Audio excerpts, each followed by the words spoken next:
If I can travel back in time to about 15 years ago when I was first starting out, I'd tell myself to stop cold calling people, stop sending out obnoxious emails, and stop pestering everyone around me to see if anyone needs a new website. I'd tell myself to stop looking for clients.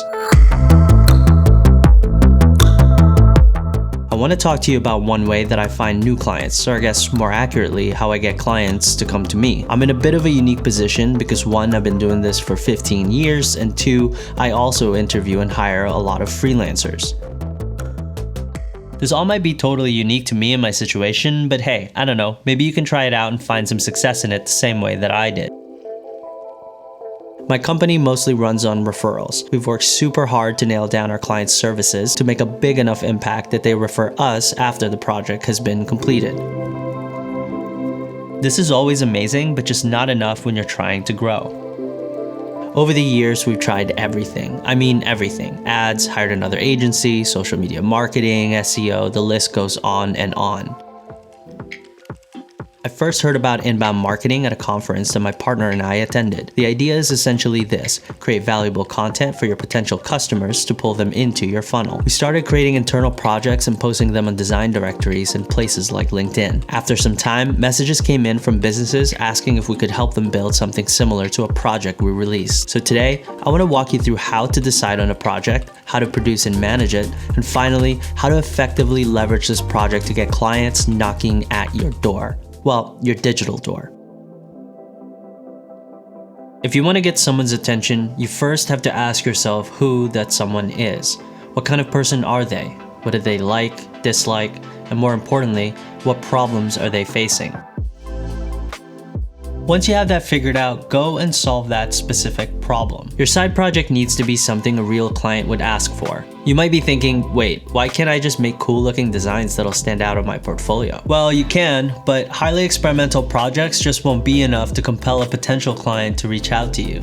You need to attract and pull people in by showing them a truly unique and creative solution to a specific problem that they might have. At this point, you're probably wondering, how can you make sure that your target audience actually sees your work? Well, stick around until the end. I'll walk you through the different ways you can leverage your side project. If you're finding value in this, hit the like and subscribe button for more ways to grow your design business. All right, back to it. A solution-focused approach will be your best bet, because when you create with purpose, you're saying 2 things. 1, I know exactly how to solve what you're looking for, and 2, I am the perfect fit for this project. So listen, don't overthink it. A side project could be, if you're targeting, let's say, restaurant owners, you might want to create an interactive menu that can help customers decide on what food to order. It could be that. Or it can even be as simple as just an animated call to action that can really capture your attention. But here's the thing. Whatever you decide to make has to be practical and can fit into your existing schedule and workload. You have to remember that you'll be doing the side project in addition to everything else that you're responsible for. The goal is to finish, and trust me, you'll never finish if the project is too time-consuming and you can't fit it in between client work and admin work. So start small, keep it short, and over time, you can push it and be more ambitious.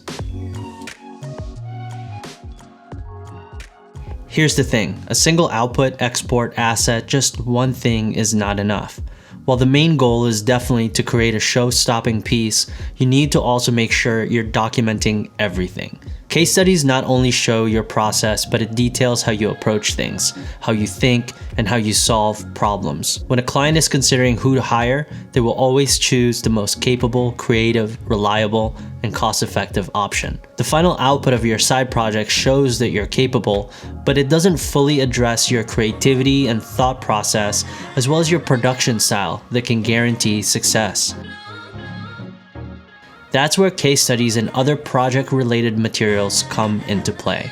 From the beginning, ensure you're being extremely diligent about documenting your entire process. Track everything. Document each step, save in-progress previews, and capture all the iterations of sketches and concepts that you've generated. The more you can reveal about your process, the better. This will give a potential client an excellent look into what it's like working with you. And if there's one skill that you need to learn, it's the ability to create content around your work. learn how to tell your story.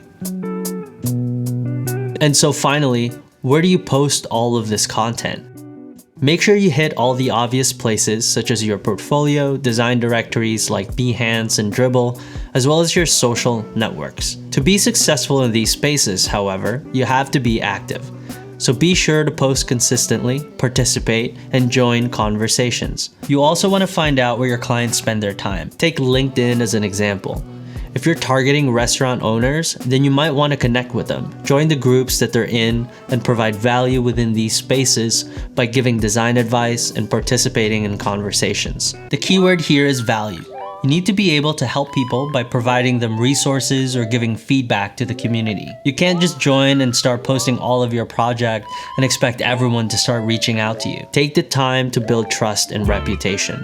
For all of this to work, you have to be consistent and active. You stay relevant and top of mind for everyone if you continue to post content. This is exactly why the side project itself is not enough. You need to create content around it and be able to tell interesting stories about your overall process. If you do all of this and continue a steady pace of releasing content, eventually someone will ask for your service. So I hope that helps get you going. As always, good luck, have fun. I'll catch you on the next one.